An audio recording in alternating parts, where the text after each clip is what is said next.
విధ్వంసక భూకంపం శుక్రవారం మయన్మార్, బ్యాంకాక్, చైనా మరియు భారతదేశ భూభాగాలను కుదిపేసింది. రిక్టర్ స్కేల్పై భూకంప తీవ్రత 7.7గా నమోదైంది.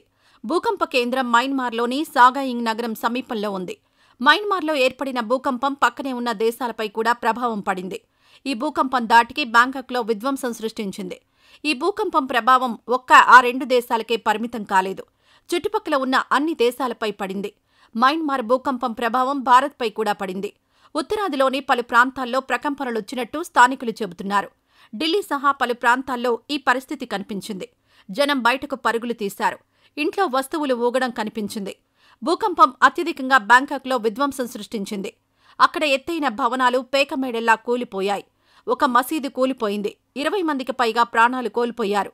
యునైటెడ్ స్టేట్స్ జియోలాజికల్ సర్వే భూకంప కేంద్రం మయన్మార్లోని సాగాయింగ్ నగరం నుంచి 16 కిలోమీటర్ల ఉత్తర పశ్చిమంలో మండలే సమీపంలో ఉందని తెలిపింది.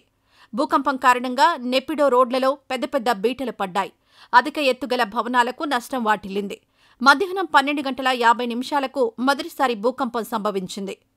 యుఎస్జిఎస్ ప్రకారం మొదట 7.7 తీవ్రత గల భూకంపం వచ్చింది. 12 నిమిషాల తర్వాత మరో భూకంపం వచ్చింది. దీని తీవ్రత 6.4గా ఉంది. మయన్మార్ ప్రభుత్వం మండలే, నెపిడో, బాగో, మెగ్వేలలో అత్యవసర పరిస్థితిని ప్రకటించింది. భూకంపం వల్ల ఇప్పటి వరకు 25 మంది ప్రాణాలు కోల్పోయారు.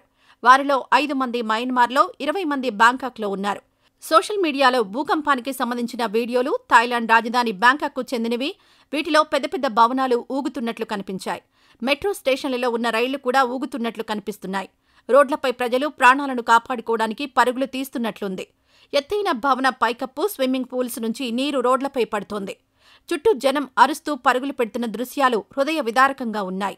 వందల మంది గాయపడి ఉంటారని తెలుస్తోంది.